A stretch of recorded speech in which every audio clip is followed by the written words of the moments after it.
안녕하십니까. 한국교통연구원의 김주영입니다. 교통 빅데이터와 모빌리티 혁신에 대해서 발표를 드리도록 하겠습니다.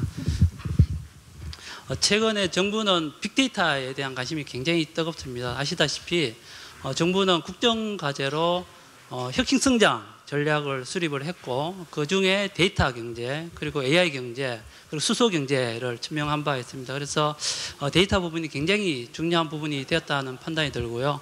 오늘 이 자리에서는 현재 우리 빅데이터, 교통 부분의 빅데이터가 어느 수준까지 와 있고, 어떤 분석을 할 수 있고, 그리고 앞으로 어떻게 개발할 것인가에 대한 그런 방향에 대해서 좀 설명을 드리고요. 그리고 이런 교통 빅데이터가 향후의 모빌리티 혁신에 어떻게 기여할 수 있는지에 대해서 설명을 드리도록 하겠습니다. 먼저 모빌리티 혁신을 위한 데이터의 요구사항을 좀 말씀을 드리면, 다들 잘 아시겠지만은 과거에 우리가 교통 정책에 활용할 수 있는 데이터의 수준을 보면은 모빌리티와 관련되는 조사는 전국 통행 실태 조사가 있고요. 그리고 교통량, 속도 데이터가 있는데, 이러한 데이터들은 옛날 방식의 어떤 조사를 시행을 하다 보니까 굉장히 낮은 표본을 대상으로 하는 표본 조사였고요. 그리고 매일 할 수가 없었고 1년에 평균이 된다고 생각하는 하루를 정해서 조사를 했었고요. 그리고 굉장히 전국적으로 다 할 수 있는 게 아니라 국지적인 조사를 수행을 했습니다. 그리고 우리가 어떤 경로나 구간, 통행 속도도 모르는 지점에 대한 속도를 조사를 했다는 거죠. 그래서 이런 조사의 이런 한계적인 데이터를 가지고 결국은 교통정책에 이용할 때는 평균값을 이용을 했고, 그리고 대표값을 이용하거나 추정치를 적용을 했다는 거죠. 즉 정확한 교통 문제를 모르고 교통정책을 펴왔다는 겁니다. 그래서 어떻게 보면 개인의 모빌리티 특성에 기반한 교통정책을 구현하는 데 굉장히 좀 한계가 많았다는 말씀을 드릴 수가 있을 것 같고요. 그러면 앞으로 모빌리티 혁신을 위한 데이터가 어떠한 형태로 구성이 되어야 될 것인가를 좀 판단을 해보면은, 첫 번째는 개개인의 모빌리티를 분석할 수 있는 그런 데이터가 있어야 된다는 판단이 들고요. 그리고 이 데이터가 일시적인 데이터가 아니라 계속 구축이 되면서 시간대라든지 어떤 교통 상황의 변화에 따른, 환경의 변화에 따른 어떤 분석을 할 수 있는 그런 데이터가 되어야 된다는 판단이 들고요. 그리고 세 번째는 이게 하나의 데이터만 있어야 되는 게 아니라 사람의 이동과 그다음에 승용차의 이동, 그리고 대중교통의 이동을 파악할 수 있는, 융합할 수 있는 그런 데이터 형태로 구성이 되어야 된다고 하고요. 네 번째는 통행 경로라든지 수단 간 환승이라든지 이런 구체적인 모빌리티를 분석할 수 있는 데이터가 필요하다 말씀드릴 수가 있고, 다섯 번째는 국지적인 부분이 아니라 전국의 모든 데이터를 분석할 수 있는 그런 형태가 되어야 된다는 말씀드릴 수가 있을 것 같고요. 이러한 과정을 통해서 결국은 교통약자라든지 고령자, 어떤 특정한 그룹에 대한 모빌리티를 분석할 수 있는 데이터가 되어야 되고, 결국 우리가 추구하는 어떤 통행의 모빌리티의 마이너리티를 위한 정책을 펼 수 있는 그런 데이터 형태가 되어야 되지 않을까 하는 판단이 듭니다. 그리고 시간대별로, 그리고 일별로 어떤 패턴에 기반해서 교통정책을 정교화할 수 있는 그런 데이터 형태가 되어야 될 것 같고요. 이런 데이터를 가지고 데이터의 증거 기반으로 정확한 교통 문제를 파악하고 교통 정책에 반영할 수 있는 그런 데이터 형태가 돼야 우리가 모빌리티의 어떤 혁신에 기여할 수 있는 그런 데이터다 말씀드릴 수 있을 것 같습니다. 현재 모빌리티 빅데이터의 현황과 미래를 좀 살펴보면요. 모빌리티 빅데이터라 하면 크게 세 가지를 들 수가 있습니다. 가장 잘 아시다시피 통신 데이터가 있고요. 통신 데이터는 사람의 이동을 정확하게 잡을 수 있는데 0.1초 단위의 어떤 위치, 사람의 기준 베이스로 위치 정보가 수집이 되고 있고요. 그리고 내비게이션 데이터는 1초 단위의 어떤 차량 위치 데이터가 계속 수집이 되고 있습니다.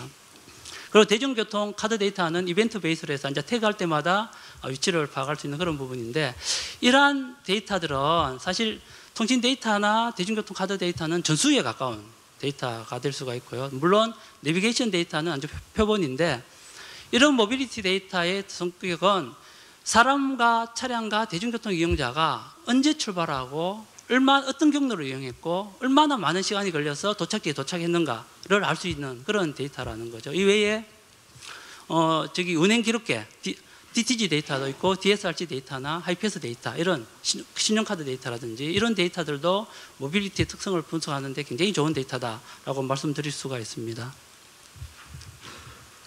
이러한 데이터는 앞서 말씀드린 바와 같이 이제 영역 자체가 전국을 커버하는 데이터가 되는 거고, 그리고 항상 데이터를 수집할 수 있기 때문에 시계열 분석을 통해서 우리가 다양한 세밀한 교통 정책을 펼 수 있는 그런 부분이 있고요. 그리고 또한 서로 융합이 잘 될 수가 있는 거고, 그리고 항상 우리 과거에 교통 정책을 펼 때는 데이터의 값은 평균값으로 적용이 됐지만은 이러한 데이터는 개개인의 통행을 다 분석할 수 있는 그런 성격이 있습니다. 그래서 우리가 교통 정책을 펼 때 일관성을 확보할 수가 있고, 그리고 자세히 분석할 수 있고 시계열적인 분석도 가능하고요. 또한 특정한 시간대, 특정한 지역과 특정한 목적을 위한 정책을 펼 수 있는 그런 좋은 데이터가 될 수 있다는 거고요. 이를 기반으로 해서 어떤 통행 행태라든지 특성을 고려한 시공간적인 맞춤형 교통 정책을 펼 수 있다라고 할 수 있습니다. 우리가 한 2년 정도에 걸쳐서 모빌리티 빅데이터를 가지고 분석한 사례를 좀 말씀을 드리면, 작년에 저희들이 통신 데이터를 가지고 전국 17개 시도의 출퇴근 통행 시간을 분석을 해서 발표한 적이 있습니다. 통신 데이터를 이용해서 어떻게 분석을 했냐면은, 우리가 개개인의 통행을 매일매일 패턴을 보면서 그 패턴을 보면 이 사람이 주거지가 어딘지를 알 수가 있어요. 그리고 주거지가 어디고 주 3회 이상의 어떤 정기적인 통행을 한다 그러면은 이건 출근 통행으로 볼 수 있는 거기 때문에 이러한 분석을 통해서 출퇴근 시간을 비교를 했고요. 사실 통신 데이터는 사람이 움직이지만은 어떠한 목적으로 움직이는지 정확하게 몰라요. 그렇지만 이 사람의 주거지에서 가정 기반 데이터냐 아니냐, 정기적인 통행이냐 아니냐, 그런 판단을 해서 통행 목적을 구분을 하고 다양한 데이터를 분석할 수 있다는 걸 말씀드릴 수 있을 것 같고요. 두 번째는 내비게이션 데이터를 가지고 우리가 혼잡 분석을 할 수가 있습니다. 과거에는 우리가 교통량 조사는 속도 조사를 하면서 평균치를 가지고 완전 혼잡을 분석을 했는데, 내비게이션 데이터는 동일한 시간대에 동일한 링크를 지나는 차량의 속도가 다 수집이 되기 때문에 이러한 데이터를 가지고 통행 속도의 분포를 알 수가 있다는 거죠. 그리고 분포를 안다면 우리가 속도에 대한 특성을 좀 더 세밀하게 분석할 수 있는 굉장히 좋은 데이터다는 걸 말씀드릴 수가 있을 것 같고요. 사실 작년부터 저희들이 내비게이션 데이터를 가지고 이제 중국의 혼잡 비용이라든지 혼잡도를 분석하는 그런 연구를 수행을 하고 있습니다. 세 번째는 통신 데이터를 가지고 저희들이 통행 양을 분석을 했습니다. 예를 든다면은 출근 통행량에 대한 어떤 분포, 그 다음에 퇴근 통행량에 대한 분포, 그리고 전국의 모든 통행량의 분포를 봤는데, 사실 출근 통행은 7시, 8시에 집중되는 그런 특성을 보이지만 퇴근 통행은 7시부터 18시 사이에서 이걸 가지고 그 기준으로 해서 이제 옆의 시간대로 굉장히 좀 분산되는 그런 성격을 보이고 있습니다. 다음은 지역 간 모빌리티 조사를 해봤는데요. 지금 여기 있는 그림은 내비게이션 데이터를 가지고 강남구로 오는 차량이 어디에서 오는지에 대한 분석을 해보고, 그 다음에 강남구에서 발생한 통행이 어디로 가는지에 대한 분석을 해봤는데, 사실 이게 내비게이션 데이터뿐만 아니라 통신 데이터를 가지고 동일하게 사람이 어디에서 오는지, 사람이 강남구에 있는 사람들이 어디로 가는지, 그리고 대중교통도 마찬가지로 대중교통을 이용한 사람이 강남구로 오는데 어디로 오는지, 그리고 어디로 가는지, 이 세 개의 데이터를 같이 맞물린다 그러면은 사실 다양한 정책에 이용될 수가 있습니다. 출근 시간대에 통행을 분석하게 되면은 사실 출근 시간대에 교통 혼잡을 해소하기 위해서 대중교통으로 어떻게 전환시킬 수 있을 것인가, 어느 지역에 있는 사람들을 대중교통으로 전환시켜야 될 것인가에 대한 분석도 가능하고요. 그뿐만 아니라 강남구의 주차 문제가 심각하다 그러면은 이 사람들이 과연 어느 지역에서 차량을 몰고 오는지를 안다면은 그 사람들을 대중교통으로 전환시켜주면 강남구의 주차 문제에도 분명히 활용될 수 있는 그런 데이터라고 판단이 됩니다.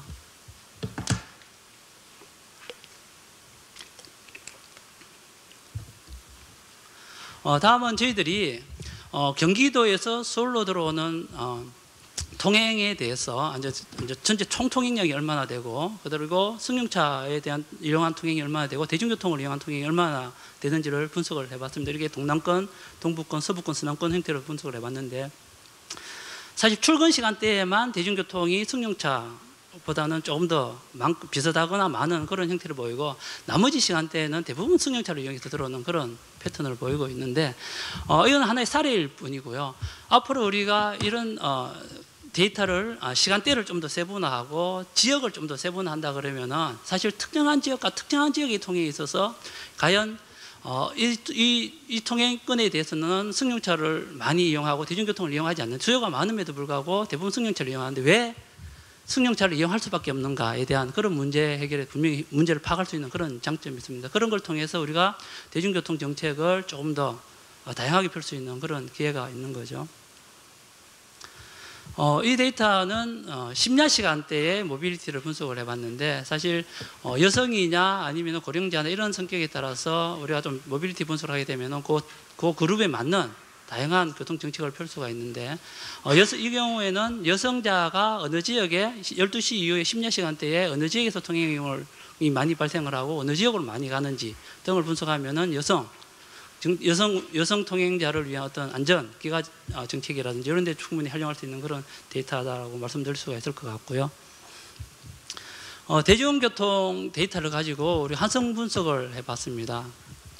대중교통을 경기도에서 이제 서울로 들어오는데 대중교통을 이용한 통행량이 많은 지역이 어디이고, 과연 이 사람들은 그 목적지까지 가기 위해서 몇 번의 환승을 하는가에 대한 정책을 자료를 분석을 해봤는데, 사실 이 데이터는 조금 더 개개인적으로 들어가게 된다면은 이 대중교통뿐만 아니라 총 수요가 얼마이고, 이 사람들이 승용차 수요가 얼마이고, 대중교통 수요가 얼마이고, 그리고 대중교통을 있을 경우에는 환승을 몇 번이나 하는지, 이런 식으로 좀 더 구체적으로 분석을 하게 되면은 그 지역에 맞는, 그러니까 환승이 불편한 부분에 대해서 이제 버스 노선을 조정해 준다든지 이런 정책에 충분히 활용할 수 있는 그런 데이터라고 말씀드릴 수가 있을 것 같고요. 이 부분은 저희들이 사실 국토부가 요청을 해서 진천 혁신도시가 생겼는데, 거기에 근무하시는 분들이 남쪽으로 출장을 가면 굉장히 불편하다. 왜냐하면은 오송역까지 가는 버스가 하루에 2대밖에 없기 때문에 이제 셔틀을 도입할 수 있는 방안을 좀 검토해 달라라고 해서 저희들이 실제 통신 데이터를 가지고 분석을 해봤습니다. 해봤더니 첨두 시간대와 이제 퇴근 시간대의 통행량이 좀 있고, 그 중간 시간대에는 통행량이 굉장히 좀 적은 형태라서 좀 이런 분석을 통해서 그 도입 여부에 대한 분석을 한 사례를 말씀드릴 수가 있을 것 같고요. 이런 빅데이터를 이용하면은 국가 균형 발전에 대한 지표도 좀 분석할 수 있지 않을까라는 판단이 듭니다. 지금 저희들은 마포구에서 과연 접근하기가 불편한 지역이 어딘가를 분석을 해본 사례를 볼 수가 있고요. 또한 저희들이 접근성 지표를 승인 통계로 해서 계속 구축을 하고 있는데, 각 지역별로 생활 편의시설이라든지 교통 시설까지 접근하는 데가 어려운 지역이 어딘가를, 이런 지표를 분석을 하면서 이제 국가 균형 발전에 대한 어떤 지표로 분석을 하고 있는 그런 사례를 말씀드릴 수가 있을 것 같고요. 마지막으로 사실 앞으로 저희들이 굉장히 좀 하고 싶은 부분인데, 모빌리티 데이터가 잘 구축이 된다면은 사실 모빌리티 데이터를 기반으로 해서 이제 사회 경제적인 진단을 할 수가 있다는 거죠. 예를 든다면은 저희들은 출근 통행을 가지고 출근 통행의 출발지와 도착지만 가지고 이게 자족도시 자족률이 얼마나 되는지, 그리고 의존율이 얼마나 되는지에 대한 분석을 했지만, 향후에는 출근 통행에 대해서 이제 출근 시간대가 언제 발생을 하고 퇴근 시간대가 분포가 어떻게 변하는지, 예를 들면 퇴근 시간대가 예전에는 6시부터 7시에 집중이 됐지만 이제는 조금 더 빨라지거나 늦춰지는 그런 부분, 그 다음에 출근 시간과 퇴근 시간에 대해서 근무 시간이 어떻게 변화하는지, 이런 걸 가지고 경제적인 진단에도 분명히 활용할 수 있는 부분이 있고요.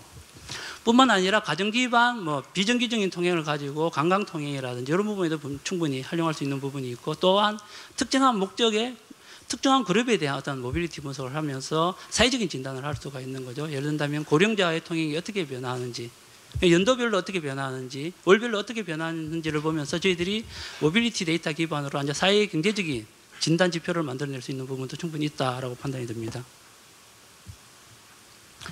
이 부분 저희들이 통신 데이터를 가지고 작년에 한번 분석해 본 데이터인데요. 모바일 데이터로 해서 이제 라이프 스타일을 분석을 했습니다. 방콕이 어디가 많은지, 그리고 또한 저녁 약속이 어느 지역에서 많이 발생하는지에 대한 부분들도 분석할 수 있다라고 말씀드릴 수가 있을 것 같고요. 사실 앞으로 이전 부분은 저희들이 모빌리티 데이터를 가지고 어떤 지표 분석이나 한 그런 사례를 말씀드렸고, 향후에는 우리가 모빌리티 데이터를 어떻게 활용하고 구축을 해야 될 것인가에 대한 방향을 좀 설명을 드리면, 사실 이런 빅데이터는 빅데이터가 정책에 많이 활용이 되려면은 많은 사람들이 이용을 해보면서 새로운 아이디어를 많이 얻어내야 되는데, 이 빅데이터는 굉장히 무겁습니다. 무겁기 때문에 일반 컴퓨터에서 돌리면은 굉장히 시간이 오래 걸리고 중간중간에 뻑도 많이 나는 그런 경우가 있기 때문에, 일단은 이런 굉장히 무거운 데이터를 많은 사람들이 이용할 수 있게끔 쉽게 만들어주는 어떤 데이터의 재구조화가 필요하다는 판단이 들었고요. 그래서 저희들은 통행 DNA를 개발하고 있습니다. 왜냐하면 이게 굉장히 무거운 데이터 자체로 공급을 하는 게 아니라 특정한 목적에 맞는 데이터셋을 여러 개로 만들어 놓고, 그리고 이 데이터셋이 서로 연계되게끔 한다면은 목적에 따라서 가벼운 데이터를 갖고 와서 쓰고, 또 다른 목적이 있다면 또 다른 데이터를 갖고 와서 서로 연계시키면서 분석할 수 있는 환경을 만들어야 많은 사람들이 빅데이터를 활용할 수 있는 그런 환경이 될 수 있다는 판단이 들었고, 저희들은 통행 DNA라는 정의를 하면서 데이터의 어떤 재구조화를 연구를 하고 있습니다. 이제 통행 DNA가 이제 경로 데이터도 마찬가지로 이제 어디만 표현을 할 수가 있고, 이제 오리진만 표현할 수도 있고, 데스티네이션 기준으로만 표현할 수도 있고, 모든 경로를 다 표현할 수가 있기 때문에, 이렇게 어떻게 보면은 통행 DNA를 통한 데이터 재구조화의 사례다라고 말씀드릴 수 있을 것 같고요. 사실 저희들이 그 R&D를 수행을 하고 있습니다. 그 인공지능 기반의 미래교통 기술 개발이라는 R&D를 수행을 하고 있는데, 우리가 이런 모빌리티 데이터가 계속 모빌리티 데이터가 구축이 된다면 사실 패턴 기반으로 해서 우리가 교통 정책을 조금 더 구체화시키는 연구는 충분히 있다라고 판단이 들고요. 그래서 8개 분야 10개 기술에 대해서 현재 미래 기술을 개발하고 있고, 실용화될 수 있는 기술들을 모아서 이제 솔루션을 만들어내는 그런 연구를 하고 있습니다. 우리가 추구하는 모빌리티 빅데이터의 플랫폼을 어떻게 해야 될 것인가를 좀 고민을 하고 있는데, 저희들은 2S 모드라는 장명을 했고요. 데이터를 구축을 할 때 이제는 우리가 통신 데이터나 내비게이션 데이터나 대중교통 카드 데이터를, 이런 원천 데이터를 구축을 해서 모빌리티 데이터를 만들어내는 게 첫 번째인 거고, 두 번째, 이런 모빌리티 데이터가 만들어지면은 다양한 서비스에 이용될 수 있을 것이다 라는 판단이 됩니다. 그래서 또한 그 서비스를 이용함으로 인해서 또 새롭게 파생되는 그런 데이터들이 있기 때문에, 이런 데이터들을 다시 빅데이터에 구축하는 그런 형태로 해서 저희 상호 연계시키는 하향식과 상향식 두 개를 서로 연계시키는 데이터 플랫폼을 만들어야 된다라고 판단해서 설계를 하고 있고요. 사실 과거에 데이터 경제라는 표현을 하면서 그런 빅데이터 플랫폼이 어떻게 가야 될 것인가를 좀 고민을 하고 있는데, 과거의 데이터는 사실 3가지 문제가 있었습니다. 첫 번째는 공공에 대한 데이터가 있었지만, 공공의 데이터가 사실 공유되기에는 많은 한계가 있었죠. 2년 전에 저희들이 교통체계 효율화법을 개정을 하면서 공공의 데이터는 서로 공유가 돼야 된다는 형태로 해서 이제는 공유가 좀 되고 있는 부분이 있고요. 그런데 공공이나 민간이든 간에 데이터에 대한 거래 표준화가 마련되지 않았습니다. 과연 이 데이터의 가격이 얼마나 되는지, 어떻게 거래를 해야 되는지에 대한 표준이 없다 보니까 공공 부분에서 데이터를, 민간 부분의 데이터를 사는데도 굉장히 좀 많은 제약이 있었고요. 그래서 서로 데이터가 공유가 되지 않는 문제가 첫 번째가 있었고, 두 번째는 일부 목적에 따라서 데이터가 공유가 되는데, 다만 그 목적에 맞는 데이터 형태로 가공이 되다 보니까 그 목적에만 사용이 되지 다른 목적에는 사용할 수 없는 데이터가 서로 공유가 되고 있는 그런 형태가 됐었고요. 세 번째는 이런 어떤 다양하게 가공된 데이터들이 서로 합쳐질 수가 없다는 거죠. 서로 연계가 될 수 없는 거죠. 왜냐하면 그 데이터 자체가 시간이나 공간에 대한 어떤 속성을 갖고 있지 않다 보니까 서로 연계돼서 다른 분석을 할 수 없는 그런 문제점이 있었다라고 볼 수 있습니다. 그래서 사실 이런 다양한 데이터들이 일부 제공이 되고 있지만은 특정한 좋은 교통 정책에 활용될 수 있는 한계점도 있고, 더 넘어서 민간 스타트업까지 활용되기에는 굉장히 좀 제약이 있었다라고 말씀드릴 수가 있을 것 같고요. 그럼 앞으로 어떻게 해야 되냐? 사실 저희들이 꿈꾸는 부분은 모빌리티 데이터의 빅데이터들이 사실 로 데이터, 그러니까 원천 데이터 형태로 해서 취합이 돼야 된다는 판단이 들고요. 그래서 그 과정에 있어서 데이터 전처리라든지 어떤 품질 관리, 그리고 상호 연계해서 융합되는 것까지 같이 만들어져서 이 데이터들이 교통 정책에도 활용이 되고, 넘어서 데이터 거래소를 통해서 결국 민간 스타트업까지 활용되는 그런 형태의 어떤 데이터 경제가 구축이 되어야 된다라고 판단을 하고 있습니다.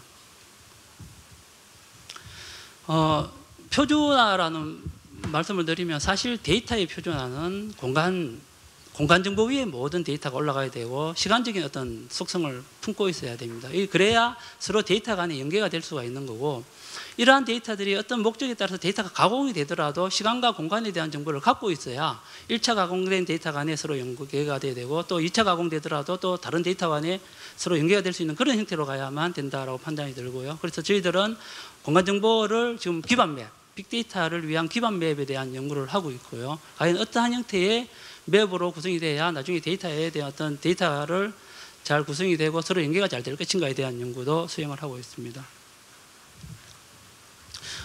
미래 모빌리티 빅데이터 플랫폼의 구상을 보게 되면 사실 첫 번째는 데이터가 잘 구축이 돼야 되겠죠. 그리고 이런 데이터를 가지고 교통 상황, 모빌리티를 잘 모니터링 할 수 있는 체계가 돼야 되는 거고, 또한 분석할 수 있는 체계가 돼야 되는 거고요. 그리고 이 분석을 통해서 정책에 활용될 수 있는 교통 정책 지원 솔루션까지 담고 있어야 된다라고 판단을 하고 있습니다.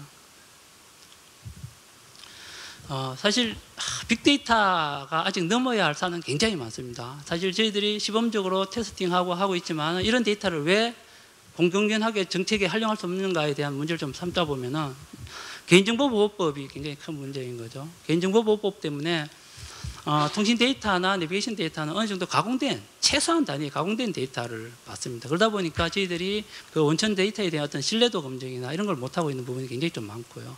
그리고 원천 데이터를 통행으로, 모빌리티, 기본 통행으로 전환하는 과정에 있어서 그 기준에 대한 연구도 아직까지 저희들이 굉장히 미흡한 거죠. 사실 작년부터 저희들이 로 데이터를 조금 만질 수 있는 환경을 만들어서 굉장히 그 부분에 대한 연구를 많이 하고 있고요. 그래서 개인정보보호법이 지금 현재 국회에 표류되고 있는데 개인정보보호법이 빨리 좀 처리되었으면 좋겠다는 판단이 들고, 그래서 우리가 원천 데이터를 만지면서 익명화를 통해서 다양한 정책에 활용할 수 있는 그런 부분을 찾아야 되는 그런 게 저희들한테 남겨진 숙제가 아닌가 하는 생각이 들고요.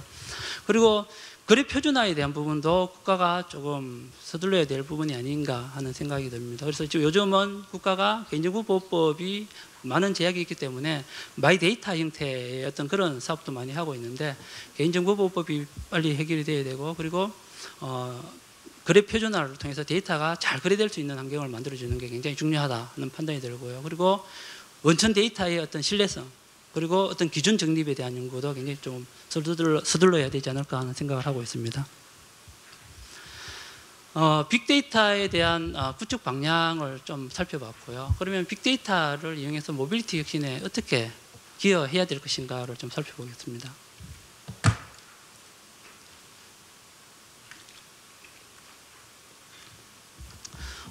모빌리티 빅데이터 기반의 교통정책 구현을 할 수 있는 환경을 빨리 만들어야 된다는 말씀을 드릴 수가 있을 것 같은데, 일단은 유용한 데이터를 잘 쌓는, 잘 구축하는 게 중요하고요.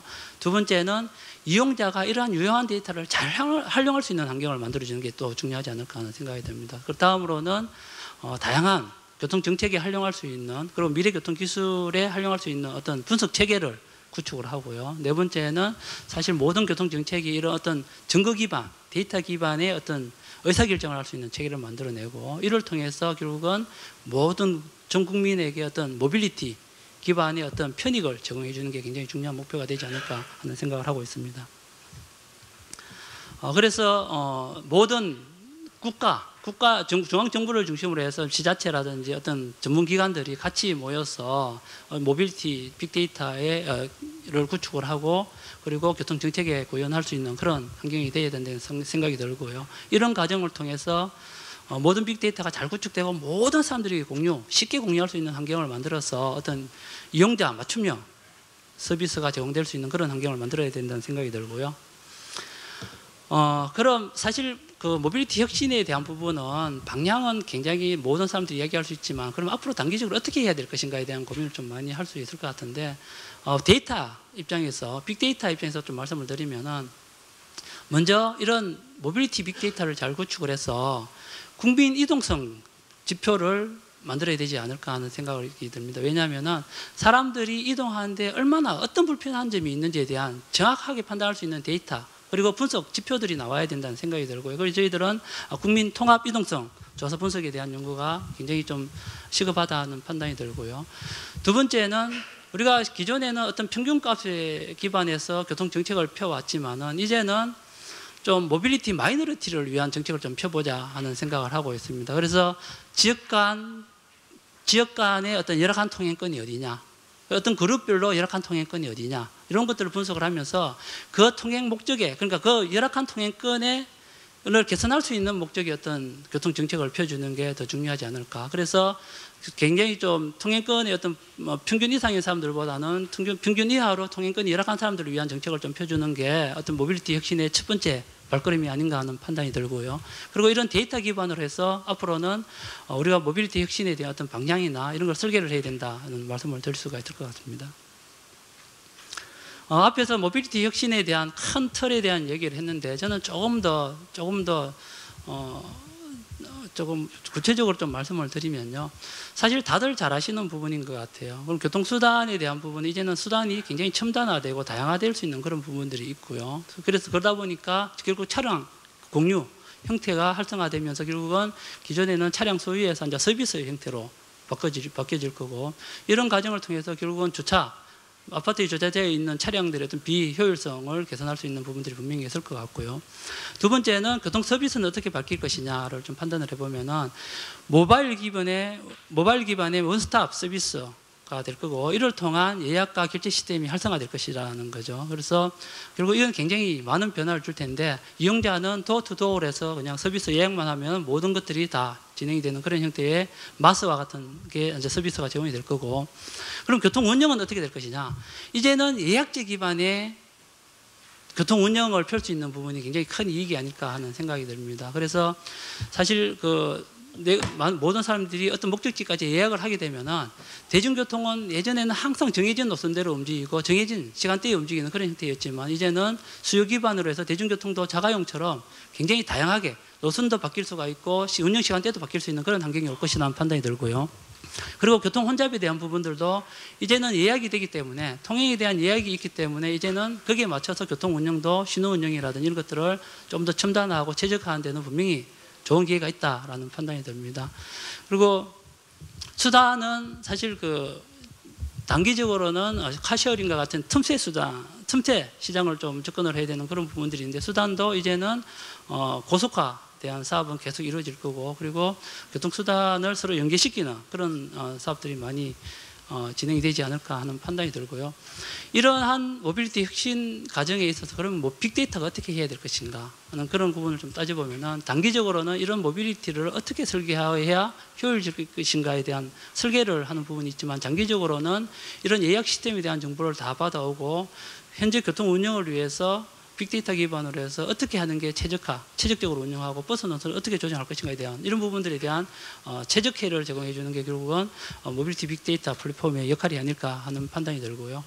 이러한 과정을 통해서 이제 교통 시스템 자체가 더 빠르고 더 편하고 그리고 더 안전하고 더 효율적이고 그리고 더 친환경적으로 바뀌는 그런 기회가 되지 않을까라고 판단을 하고 있습니다.